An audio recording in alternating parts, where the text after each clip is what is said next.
마가복음 12장 41절부터 44절 말씀입니다. 마가복음 12장 41절부터 44절 말씀입니다.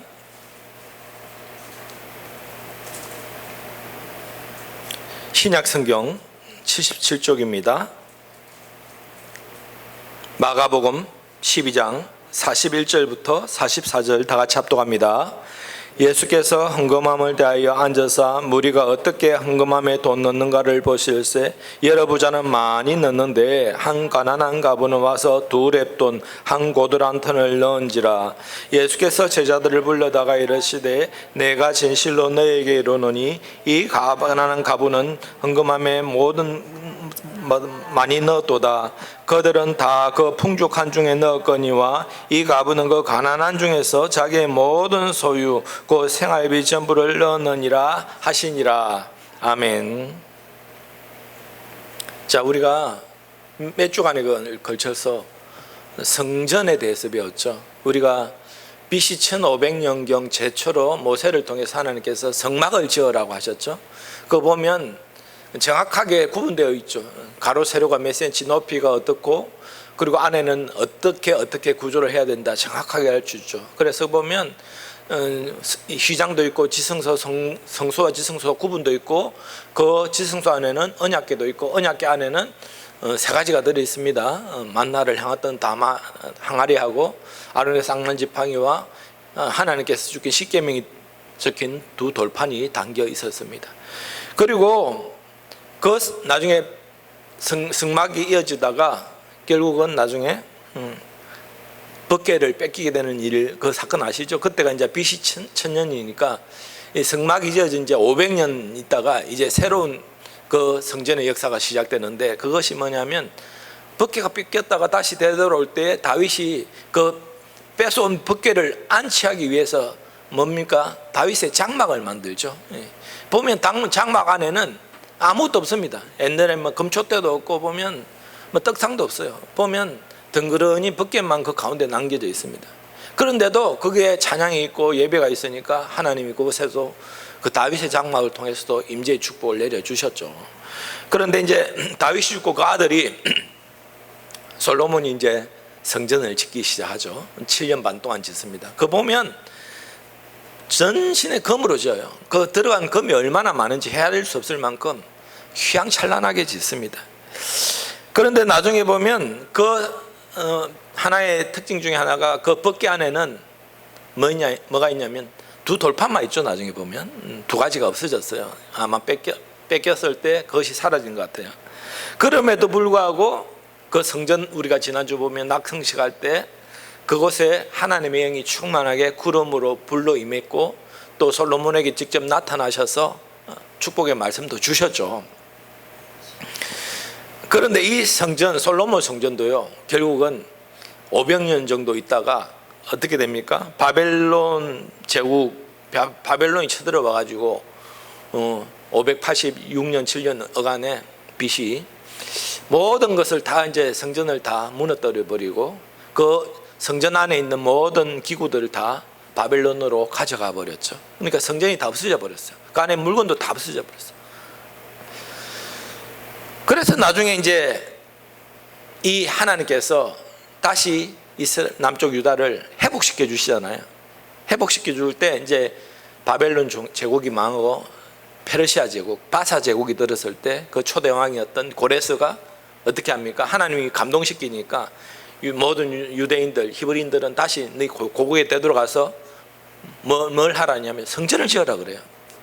내가 필요할 모든 물건을 다 줄 테니까 그거 가지고 와서 지어라. 그리고 옛날에 우리가 뺏어왔던 모든 물건들, 그 성전 안에 있는 것들 다 줄 테니까 다시 다 가져가라 해가지고 성전을 재건하는데, 이 536년에 우리가 해방되어서 되돌아올 때 보면 그 성전이 짓다 말다 나중에 보면 결국은 516년에 완공이 됩니다. 그러니까 참 이게 성전은 늦게 지어졌죠. 그러니까 우리가 바벨론 포로 70년이다라고 말할 때는 그 70년을 어떻게 계산하냐면 이 성전이 무너지고 성전이 다시 회복된 그 기간을 70년이라 그래요. 왜 그러냐면 BC 586년에 성전이 완전 망했죠. 그런데 그 성전이 언제 다시 지어지냐? 516년에 완공이 됩니다. 그 기간이 몇 년이냐? 70년입니다. 70년. 그래서 바벨론 포로 기간은 사람이 바벨론의 포로로 잡혀있던 그 시간을 말하는 것이 아니고 성전이 무너져서 회복되는 그 시간을 70년으로 계산을 합니다. 그럴 때 남쪽 유다의 지도자가 스룹바벨이었죠. 스룹바벨이 총독입니다. 이 스룹바벨이 지도하에 대제사장 여호수아와 함께 성전을 지었기 때문에 이 성전을 제1성전은 솔로몬 성전이고 제2성전을 스룹바벨 성전이다라고 말합니다. 그런데 이 스룹바벨 성전이 참 보기가 어떻게 했을 것 같아요? 솔로몬 성전에 비해서 어떻습니까? 네, 초라했죠. 볼품이 없죠. 솔로몬 성전은 금으로 휘황찬란하게 했는데 나중에 스룹바벨 성전은 그냥 천막처럼 그냥 건물이에요. 건물. 보기에 초라했어요. 그런데 이제 우리가 이 성전의 역사를 보면서 하나님의 그 구원 계획과 섭리를 깨달으셔야 되거든요. 여러분 이렇게 말하니까 여러분 좀 지루하십니까? 괜찮으세요? 잘 들으세요. 저를 보시고요. 이 바벨론 제국도 무너지고 나중에 페르시아 제국이 있잖아요. 성경의 바사 제국이죠. 이 바사 제국도 어느 나라에 망하냐면 알렉산더 왕에게 망합니다. 그래서 알렉산더 제국이 들어서게 됩니다. 이때는 말라기서가 BC 400년을 마지막으로 예수님 오시기 BC 1년까지 그 400년 기간은 성경에 어디에도 기록되어 있지 않죠. 그렇지만 그 중간사, 신구약 중간사라 그러는데 그 400년 기간은 성경에는 없지만 많은 역사책이나 다른 것에 보면 외경이라고 그러는데 뭐냐면 성경으로 채택되지 않는 성경이 따로 있습니다. 외경이라고 그럽니다. 거기에 보면 그 중간사가 다 기록되어 있습니다. 거기에 보면 알렉산더 제국이 들었을 때에 이제 나중에 이 알렉산더 제국도 예수님 시대 때는 어떤 제국이었나요? 예수님 시대 때는 어떤 제국이었어요? 여러분 다 아시잖아요. 로마 제국입니다. 알렉산더 제국도 결국은 나중에 알렉산더가 죽고 그 땅들이 나중에 보면 사분열되거든요. 그래서 나중에 또 그 땅들을 로마가 제패를 해서 로마 제국이 들었습니다. 그 예수님 시대 때는 로마 제국 시대 때였죠. 그런데 이 알렉산더 제국이 무너지고 이제 그 신구약 중간사를 제가 설명을 다 들으려면 시간이 엄청 많이 걸립니다. 너무나 이 일들이 복잡하고 거기에 있었던 사건들이 엄청난 많은 사건들이 있었습니다. 그런데 단지 성경에 기록되어 있지 않을 뿐입니다. 이 신구약 중간사를 넘어갈 때 알렉산더 제국이 들었을 때고 그 제국 위에 우리가 아까 외경이라고 말했는데 마카비스라고 있습니다. 마카비스 처음 들어보셨죠? 이 마카비스는 기록하기를 BC 170년에 시리아의 셀유쿠스라는 왕조가 이 남쪽 유다를 다스릴 때에 이 셀유쿠스 왕조 가운데 가장 악한 왕이 누구냐면 바로 안티오쿠스 에피파네스라는 왕입니다. 한번 다 들어보셨을 것 같아요. 안티오쿠스 에피파네스. 다른 왕은 몰라도 이 사람은 반드시 기억해야 됩니다. 왜냐하면 가장 나쁜 짓을 했거든요. 어떻게 나쁜 짓을 했냐? 이 유다 땅을 헬라화, 그러니까 이방화 시키기 위해서 아주 나쁜 정책을 썼는데 뭔 정책을 썼냐면 종교 말살 정책을 썼어요. 여러분 우리가 일본 치하에 있을 때 일제시대 때 일본 사람들 우리나라를 한글말 못 쓰게 하고 한글 이름 못 쓰게 하고 머리 다 깎게 만들고 장시 개명하게, 그거 아시죠? 일제화 시킨 거. 그거하고 똑같은 거예요. 이 안티오쿠스 에피파네스가 어떻게 했냐면 유대인들을 그냥 말살시켜 버리려고 모든 종교를 못하게 해버려, 종교 행위를 못하게 했죠. 그리고 유대인들을 많이 살해했습니다. BC 168년경 약 한 2만 명의 군대를 끌고 와가지고 예루살렘 성에 쳐들어옵니다. 그리고 안식일을 지키던, 오늘날 말하면 예배들 드리던 모든 사람들을 다 죽여버립니다. 그리고 무엇보다 지금 스룹바벨 성전이 예루살렘 성에 남아있잖아요. 그 성전 안에 들어가가지고 그 성전을 다 무너뜨려 버리고 거기에다가 제우스 신상을 차려요. 오늘날 말하면 불당을 만들었다라고 보시면 돼요. 그리고 그 제우스 신상 안에서 돼지를 잡아가지고 돼지 피를 그 성소 안에다 다 뿌려버립니다. 그러니까 생각해 보세요. 얼마나 엄청난 이 성전이 해파되고 성전이 모독을 당하고 하나님의 그 이름이 모독을 당합니까? 그런 일이 있었다라는 것이죠. 그런데 어찌 보면 유대인들이 좀 안일하게 신앙생활하고 깨어있지 못하니까 하나님이 어떻게 보면 그 이방 왕을 통해서 너희들 정신 차리라 라고 했는지도 모르겠어. 거기에 충격을 받은 이 유대인들이 혁명을 일으킵니다.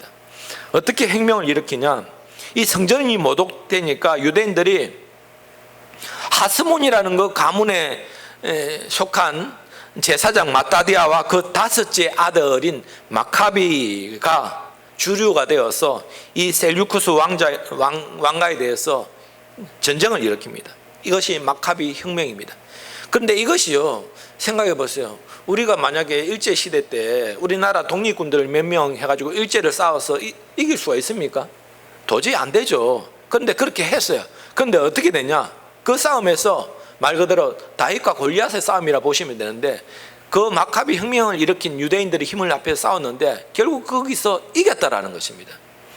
그래서 BC 140년경 결국은 이 마카비 혁명을 통해서 그 파괴된 성전을 다시 수리하고 재건을 하게 됩니다. 그래서 그 전쟁에서 이기고 그 성전이 다시 회복된 날을 지금도 유대인들은 명절로 지키는데, 이 명절 이름을 하누카라고 합니다.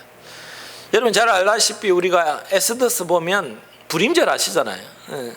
하만의 그 계략에서 승리한 그 날을 기념해서 지금도 유대인들은 불임절을 지키고 이 하누카 절기를 지킵니다. 왜냐하면 성전이 다시 회복된 날이기 때문에 그렇다라는 것입니다. 그런데요, 이 마카비 혁명을 통해서 다시 세워진 이 성전, 스룹바벨 성전이잖아요. 그런데 나중에 보면 이 스룹바벨 성전이 보기에 초라합니다. 그런데 아까 셀류쿠스 왕조도 또 나중 결국은 로마 제국에 의해서 지배를 당하게 되고 로마가 유대를 다시 장악하게 됩니다. 그러니까 이스라엘 역사가요, 우리나라 역사 못지않게 막 다른 나라들이 쳐들어와가지고 못 살게 굴었어요. 그러니까 다시 이 로마가 정복을 할 때에 이제 남쪽 유다 땅을 다스릴 때에, 북쪽 이스라엘 땅과 남쪽 유다 땅을 다스릴 때에 통치할 수 있는 대리 왕을 세우죠. 그 왕이 누구입니까?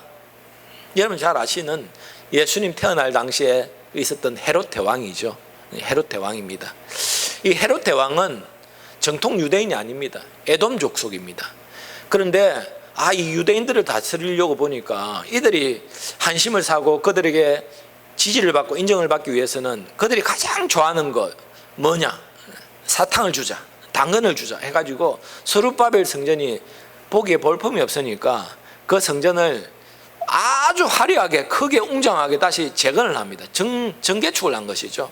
그 기간이 무려 몇 년이냐면 46년 동안 그 초라한 스룹바벨 성전을 크게 웅장하게 46년 동안 지어요. 가만히 보면 그 규모가 엄청나요. 돌로 그 성벽을 쌓고 재건을 하는데 돌 무게가 하나에 1톤이 넘는다고 해요. 46년 동안 여러분 지었으니까 얼마나 멋있겠어요. 솔로몬의 성전은 조그만하지만 정말 멋있어요. 왜냐하면 그거는 온통 금으로 지었거든요. 그런데 이 헤롯 성전은 그 규모가 어마어마하게 컸다라는 것입니다. 나중에 보면 이 성전도 결국 예수님이 오늘 말씀하시는데 AD 70년 로마의 티투스 장군이 쳐들어와가지고 그 성전을 돌 위에 돌 하나도 남지 않게 다 무너뜨려 버렸죠. 그 보면 발려졌던 금 일부를 캐내기 위해서 그냥 성전을 완전히 무너뜨려 가지고 해파시켜 버리니까 예수님께서 나중에 말씀하셨던 돌 위에 돌 하나도 남지 않는다라는 그 말씀이 이루어진 것이죠. 결국은 이 헤롯 성전도 무너졌는데 이 헤롯 성전은 이제 제3의 성전이다라고 말합니다. 그러니까 성막이 있고, 이 성전의 역사를 보면 성막, 모세 성막이 있고, 두 번째 뭡니까? 두 번째 뭐예요? 정신을 똑바로 차리셔야 돼요, 여러분. 다윗의 장막이었죠. 세 번째가 뭡니까? 솔로몬 성전이라 그러는데 이것을 제1성전이라 그래요. 그리고 그 다음에 뭡니까? 스룹바벨 성전이죠. 이것을 제2성전이라 그래요. 그리고 세 번째가 뭡니까? 헤롯 성전이죠. 이것을 제3의 성전이다라고 말합니다. 그런데 이 나중에 보면 이 성전이, 그 성전의 하나님의 영광이 어떤 것 같아요? 옛날에 모세의 성막과 다윗의 장막, 솔로몬의 성전 가만히 보면 지난주 우리 말씀 보지만 하나님의 임재가 아주 강하게 나타났어요. 얼마나 하나님의 임재가 강했던지 거기서 제사하는 제사장들이 바로 서 있을 수 없을 만큼 하나님을 직접 피부에 와닿게 경험했던 글들이 있잖아요. 그런데 나중에 보면 이 스룹바벨 성전은 굉장히 초라하잖아요. 그리고 무엇보다 이제 특징, 스룹바벨 성전의 가장 큰 특징이 뭐냐면 뭐가 없었을까요? 여러분 저를 보세요. 뭐가 없었을까요? 솔로몬 성전에는 언약궤 안에 두 가지가 없고 하나만 있었잖아요. 그 다윗의 장막에는 휘장이 없었잖아요. 이 스룹바벨 성전에는 안에는 뭐가 없었는가? 언약궤, 법궤가 없었습니다. 왜 없었을까요? 그러니까 바벨론 포로기에 모든 그 안에 있는 기구들이 다 옮겨갔잖아요. 나중에 보면 다니엘서 보면 그 기구들을, 기명들 그 가지고 나중에 보면 벨사살 왕이 술잔치를 벌이고 벽에 손이 나와가지고 죽임을 당하게 됐잖아요. 그러니까 그때에 이 법궤를 잃어버렸습니다. 법궤가 없어져 버렸습니다. 그리고 다시 스룹바벨 성전을 지을 때는 그 법궤가 어디에도 나타나지 않습니다. 그래서 우리가 옛날에 보면 인디아나 존슨이라는 영화 아세요? 보면 거기 제목이 뭐냐면, 그 시리즈가 몇 개 중에 있는데 그 중에 하나가 뭐냐면 잃어버린 법궤를 찾아서라는 영화가 있어요. 그러니까 세상 사람들도 법궤에 관심 있는 거예요. 여러분 오늘날 이 성전도 없어지고 법궤도 없습니다. 그런데 하나님은 어떻게 합니까? 하나님 충만하게 임하시죠.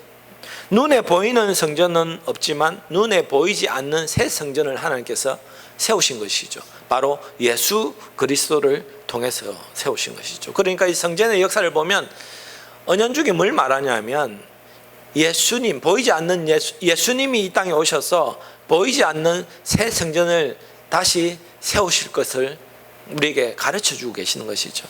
결국 예수님이 오셨을 때 그 헤롯 성전 안에 있는 지성소와 성소를 구분하는 휘장이, 예수님께서 십자가에 달려 돌아가실 때 휘장이 찢어져 버렸죠.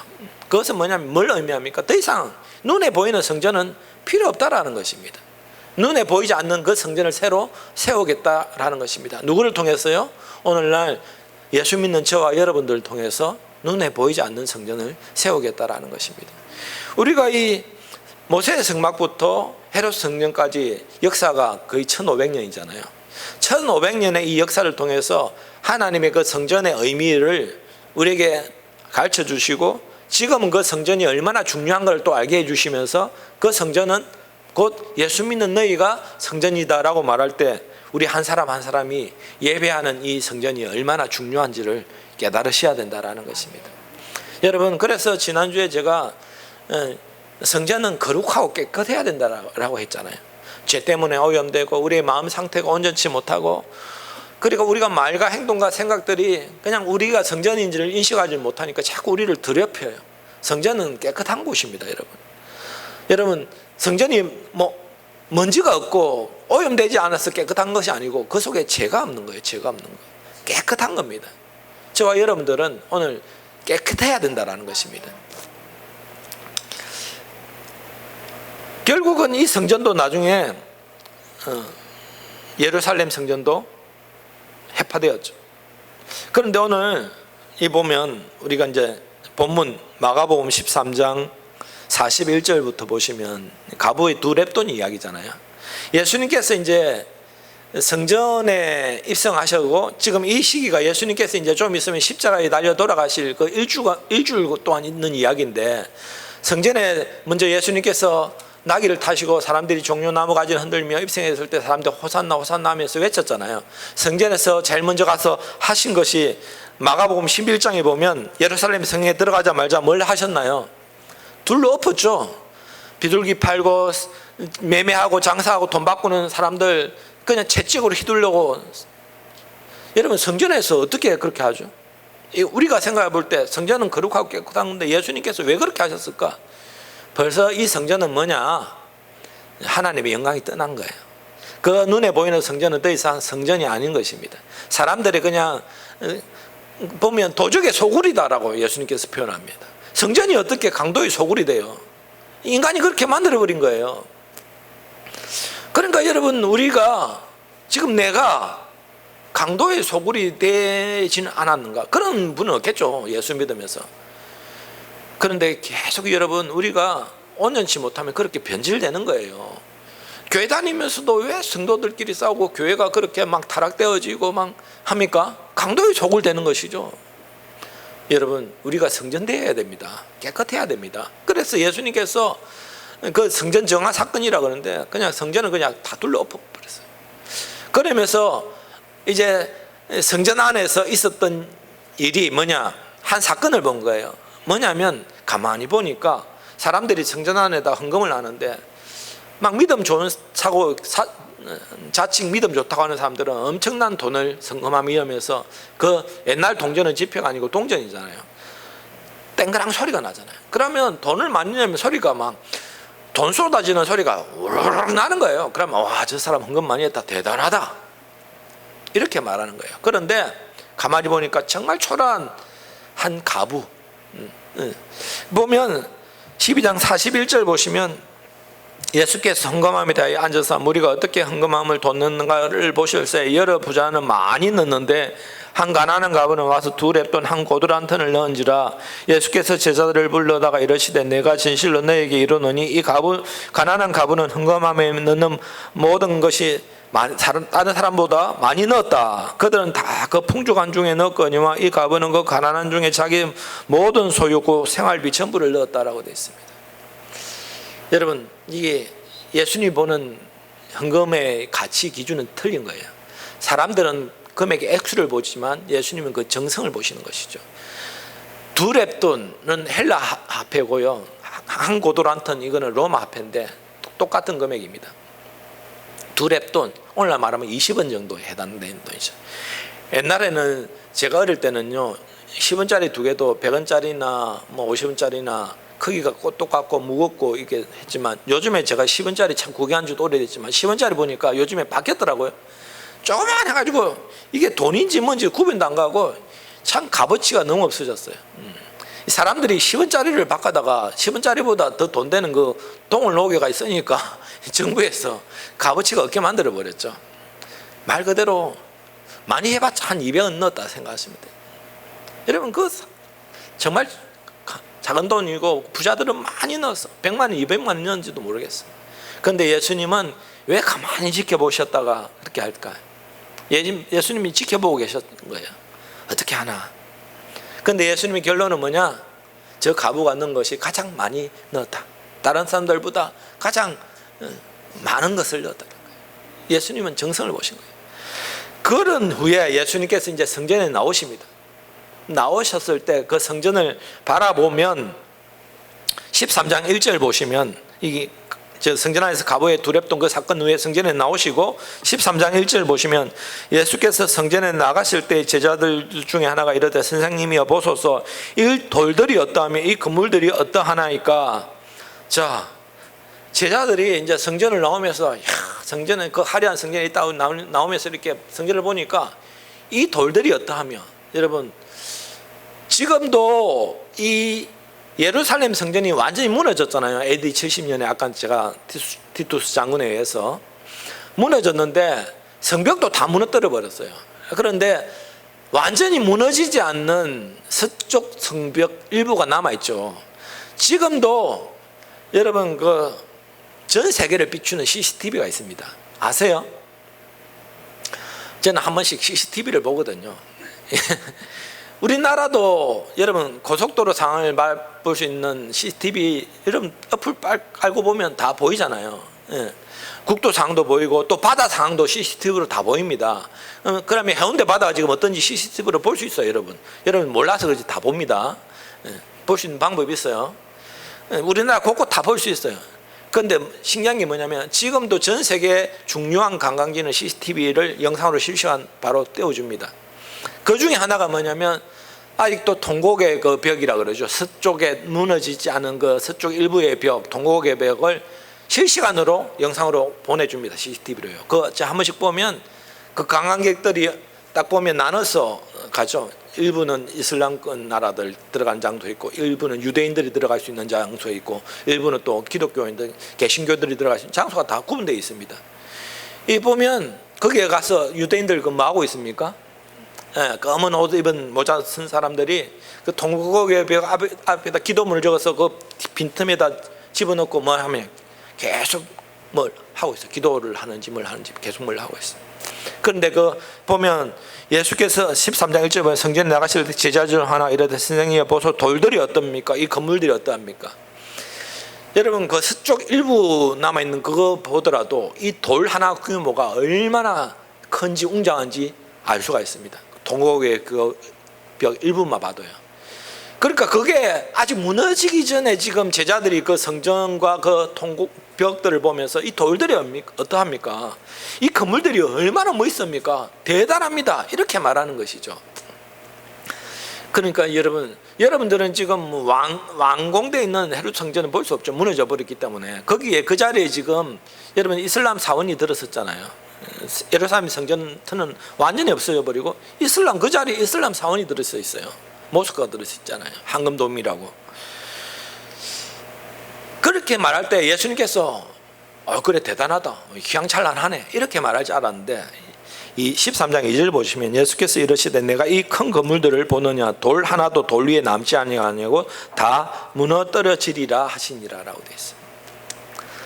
참 제자들의 말과 예수님의 그 답변이 뭐가 매치가 안 되는 것 같아요. 그런데 그 화려한 거 보지 마라. 그거 아무것도 아니다. 왜냐하면 이거 지금 하나님의 영광이 떠났다. 강도의 소굴이다. 그냥 건물에 불과하다. 그런데 하나님이 이 성전조차도 버려버렸다. 어떻게 얼마나 하나님이 진노하시는가. 이 화려한 성전, 헤롯이 지은 46년 동안 지었던 이 성전 돌 위에 돌 하나도 남지 않고 완전히 다 싹 썰어버린다 하나님이 라고 말합니다. 왜 그렇죠? 이 성전은 더 이상 성전이 아닙니다. 그냥 건물입니다. 헤롯은 왜 46년 동안 이 성전을 지었습니까? 하나님을 위해서 아니에요. 하나님을 사랑해서도 아닙니다. 그것은 왜 자기 인기 때문에, 자기 정욕대로 자기가 정권을 잘 이어가기 위해서, 유지하기 위해서, 자기 권력을 이 성전으로 이용하기 위해서. 인간의 욕심이죠. 그곳에서는 성전이 아니에요. 하나님의 영광이 떨어져. 헤롯도 그렇지만 그 속에 있는 대제사장들, 제사장들, 바리새인들, 사두개인들 어떻습니까? 완전히 타락되어 버렸잖아요. 이 시대에 보면 대제사장이 제사장이 아닙니다. 장사치들입니다. 장사치들. 여러분 오늘날 우리가 다른 교회를 비판할 것도 없습니다. 교회는 건물이 아닙니다. 우리 스스로가 성전입니다. 그런데 항상 제가 지금 계속 주장하는 게 뭡니까? 하나님의 영광이 떠난 성전은 더 이상 성전이 아닙니다. 하나님의 영광이 어떤 때 떠납니까? 죄로 오염되고 내 욕망으로 가득 차고 성전을 깨끗하게 하지 않으면 하나님은 더러운 곳에는 계시지 않습니다. 우리가 왜 예수 이름으로 계속 사죄 회개를 합니까? 우리 속에 있는 죄가 쌓이지 않기 위해서, 성전을 깨끗하게 하기 위해서 계속 어떻게 합니까? 성전을 거룩하게 하죠. 회개를 하죠. 저를 보세요. 여러분 그런데 지금 우리가 마가복음 12장 41절 가부에 두 렙돈 드린 그 일과 그 직후에 성전에 나와서 예루살렘 성전을 바라보면서 예수님이 하셨던 예언, 돌 위에 돌 하나도 남지 않는다라고 예언하셨던 이 말씀 속에서 우리가 뭘 깨달아야 됩니까? 여러분 가부의 두 렙돈은요 정말 인간의 관점에서 보면 정말 가치가 없어요. 가치가. 그걸로 성전 안에 돌 하나는커녕 뭘 하나 살 수 있겠어? 벽돌 하나 살 수 있는 돈도 아니에요. 그런데 헤롯 성전은 46년 동안 아마 요즘 돈의 가치로 환산하자면 수천억이 들었을 거예요. 수천억이. 가부의 두 랩돈과 수천억 더 들었을 것 같아요. 아마 수조 원이 들었을 것 같아요. 그 두 랩돈과 그 헤롯 성전의 가치 따져보면 이 비교할 수가 없죠. 그렇잖아요, 여러분. 그런데 예수님은 뭘 더 귀하게 보셨는가? 그 46년 동안 전 헤롯 성전을 더 귀하게 보셨는가? 아니면 인간의 바라볼 때 아무 가치가 없는 가부의 두 랩돈을 더 가치 있게 보셨는가? 오늘 예수님 말씀하셨잖아요. 눈에 보이는 그 헤롯 성전 돌 위에 돌 하나도 남지 않도록 아무 가치가 없다. 값어치가 없다. 쓸데가 없다라는 거야. 무너진다. 완전히 무너진다. 그렇지만 이 가부가 드린 이 두 랩돈은 하나님 기뻐 받으셨다. 그 누구가 드린 것보다 가장 큰 것을 드렸다라고 드렸습니다. 여러분, 예수님의 그 판단 기준이 사람의 보는 것하고 틀리잖아요. 오늘날 우리가 교회들도 가만히 보면 교회에 대한 프라이드가 있어요. 큰 교회 다니는 사람들. 여의도 순복음교회 전 세계에서 제일 큰 교회 다니는데 거기에 다니는 사람들 보면 어떤 프라이드가 있습니까? 내가 세계에서 제일 큰 교회 다닌다라는 자부심 있잖아요. 여러분, 큰 교회 다니는 거하고 믿음하고 동등합니까? 큰 교회 다니면 믿음도 좋습니까? 저희 교회는 46평의 상가교회, 월세 60만 원 내는 조그만 교회예요. 그 큰 교회들에 비하면 참 초라해 보이고 아무것도 아니죠. 그런데 여러분, 하나님께서 어떻게 판단하실까? 여러분, 큰 교회도 하나님 기뻐 받으시고 좋은 교회들 너무나 많습니다. 저도 큰 교회 목사님들 설교 한 번씩 들어요. 정말 설교도 잘하시고 신실하신 분들 많아요. 그런데 간혹 가다가 타락된 교회들 있잖아요. 하나님은 어떻게 판단하실까? 여러분, 큰 교회 다닌다고 믿음 좋은 것도 아니고 작은 교회 다닌다고 믿음 없는 것도 아닙니다. 내가 성전으로서 가부의 두 랩돈을 드리는 그 믿음과 정성으로 하나님께 예배하는가, 아니면 겉은 화려하고 헤롯 성전처럼 대단하지만 그곳에 하나님의 영광이 떠난 성전이면 그 예배는 하나님 기뻐 받으시지 않는 것이죠. 여러분, 오늘 우리가 이 말씀을 보면서 우리가 어떤 믿음으로 살아야 되는가, 어떤 정성으로 하나님께 예배해야 되는가에 대한 정답이 나와 있습니다. 인간의 가치와 판단 기준에 따라서 크고 작다라고 함부로 판단하지 마시기 바랍니다. 아무리 사람이 볼 때는 보잘것없어도 예수님은 그걸 크게 보실 때가 있습니다. 아무리 인간이 보기에 그게 크게 보일지라도 예수님은 그건 아무것도 아니다라고 판단하실 때가 있다라는 것이에요. 그래서 오늘 우리는 오직 우리가 할 일은 하나님의 기쁨이 되는 거예요. 예수님의 인정을 받고 칭찬을 받는 것이 목적이죠. 그렇지 않습니까? 우리가 작은 교회지만 이곳에 하나님의 영광이 충만하면 하나님은 우리 예배를 기뻐 받으시고 우리 교회를 큰 교회로 보시는 것이에요. 여러분들이 다른 사람들을 볼 때는 보잘것없어 보이고 볼 일 없어 보일지 모르겠지만 하나님이 그 심령 가운데 충만하게 임재하시고 날마다 그 심령이 산제사로 하나님께 예배드리고 그 속에 하나님을 사랑하는 정성이 가득하다면 그 사람은 그 누구보다 하나님께서 크게 보신다는 사실이죠. 여러분, 오늘날 가부가 드린 이 두 랩돈의 그 의미 있는 가치, 아니면 예수님께 크게 보시는 그 칭찬함이 여러분 삶 가운데, 생애 가운데 가득하기를 예수님 이름으로 축원드립니다. 그런 삶을